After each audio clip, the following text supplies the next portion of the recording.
Satirically Yours, Season 1, Episode 16, Reading Rainbow to feature Anarchists Cookbook. In a surprise announcement, Reading Rainbow is choosing to feature the Anarchists Cookbook on a new episode of the show. LeVar Burton announced this to his Kickstarter page, surprising some, delighting others, and infuriating more than a few. Hey y'all, it's hard to believe that it's been 2 years since we finished our record-breaking Kickstarter campaign with the goal of bringing Reading Rainbow to every child everywhere. Your response and support to our campaign was humbling to us all. At the time, we were the most backed Kickstarter campaign ever, with 105,000 of you answering our call. Your amazing outpouring of support has allowed us to achieve what we promised to you, our backers. Since then, our team has been hard at work, expanding access to more families. In 2015, we launched Skybrary Family on the web so that kids without tablets could enjoy the full reading experience of the original Skybrary app. To extend access and offer more affordable options to family, we also launched on Google Play, bringing Skybrary to the classroom. As you may recall from our last update, at the beginning of this year, we officially launched Skybrary School, a resource for K-3 educators. To celebrate the launch, I gave a keynote address at the National Title I Conference in Houston, and we donated Skybrary School to thousands of classrooms. Since then, we have been actively moving forward in donating Skybrary School to classrooms in need and are 90% to our goal of 10,000. As we move into the new school year, we will also be completing the Adopt a School and Adopt a Classroom pledges that you have so generously provided. Smashing the State. We're so excited to let you know that with the donations that we've received, we're able to begin a project we're calling Smash the State. We're going to teach kids basic anarchist skills so that they can topple the Federal Reserve System that forms a basic kleptocracy that is the United States government.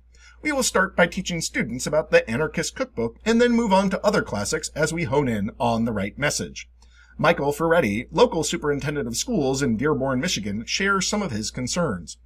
I think this is a travesty of epic proportions. Reading Rainbow is a classic program to help young children learn to read. Especially with violence where it is in this country, it makes no sense for them to do this.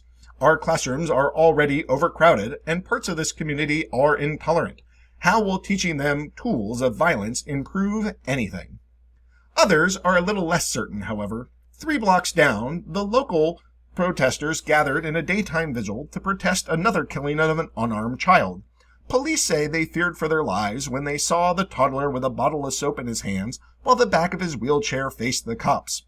Terror filled their hearts, and they had no choice but to shoot the child 39 times in the playground, while mothers and other children reacted with utter horror at the scene. What we want is to live peacefully in our own community without fear of anyone, especially cops. We want a peace movement and solidarity movement that respects life. Black lives, white lives, blue lives, and child lives are all important, and even trying to state that one life is more important than another is part of that separation. God doesn't know that separation. God is loving and peaceful. This is not what Jesus taught us, but we can learn from this. This whole community is in shock by what happened to that little boy. Something has to change. Maybe this is a sign of the way forward, proclaimed the local preacher. Although other elements think more has to happen to enact real change. We're never going to earn peace from the deep state and oligarchy by sitting here holding hands and praying for it. It takes actions. While we ultimately want peace, we may have to break some laws to get there, to lay our bodies on the machine and force it to grind to a halt. We are prepared to do that. But what about young people? Kids today don't leave school with those kinds of skills, and this move is exactly what will help topple the kleptocracy. We need people with real skills, from guerrilla marketing to hacking to making pipe bombs. We applaud the move by Reading Rainbow and will increase our Kickstarter donations. These fellows chose not to reveal their names. What's clear is that the decision has been met with various opinions, and only time will tell if having a public educated in smashing the state will be the right one.